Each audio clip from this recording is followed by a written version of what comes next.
السلام علیکم ورحمۃ اللہ وبرکاتہ۔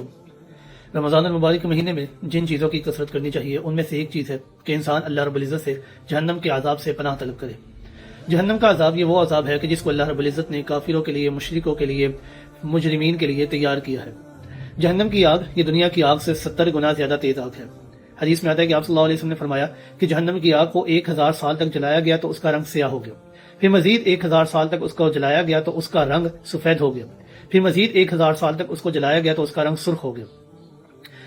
جہنم یہ بذات خود تو ایک عذاب ہے، لیکن اس کے اندر اور بھی مختلف قسم کے عذابات ہوتے ہیں۔ جہنم کے اندر جھلسا دینے والا عذاب ہے، جہنم کے اندر چکنا چور کر دینے والا عذاب ہے، اتنے دردناک عذاب ہے کہ انسان برداشت بھی نہیں کر سکے گا۔ جہنم کے اندر باہم مشرکین آپس میں لڑتے ہوں گے۔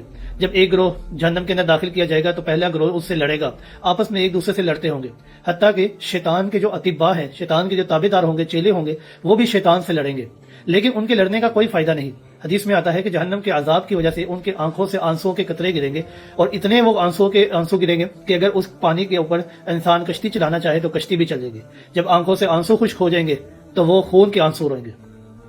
جہنم کے اندر ان کے کھانے کے لیے زقوم ہوگا، تھوڑ ہوگی، کہ آپ صلی اللہ علیہ وسلم نے فرمایا کہ اگر زقوم کا ایک قطرہ اس دنیا کے اندر پھینک دیا جائے تو وہ ایک قطرہ اس دنیا کی تمام خوردنوش چیزوں کو، کھانے پینے والی چیزوں کو تباہ و برباد کرنے کے لیے کافی ہے۔ وہاں پر پینے کے لیے ان کے پاس گرم کھولتا ہوا پانی ہے کہ جو جیسے ہی اندر جائے گا ان کی ساری انتریوں کو تباہ و برباد کر دے گا۔ وہاں پر ان کو لوہے کا لباس پہنایا جائے گا۔ صرف اتنا ہی نہیں، وہ آپس میں ایک دوسرے کو تان و تشنی کریں گے، ایک دوسرے کے اوپر لانتے بھیجیں گے، ایک دوسرے کو برا بھلا کہیں گے، پھر آخر میں صرف یہی دعا کریں گے، یا لیتنا اطعنا اللہ واطعنا الرسول، ہائے کاش ہم نے اللہ اور اس کے رسول کی اطاعت کی ہوتی۔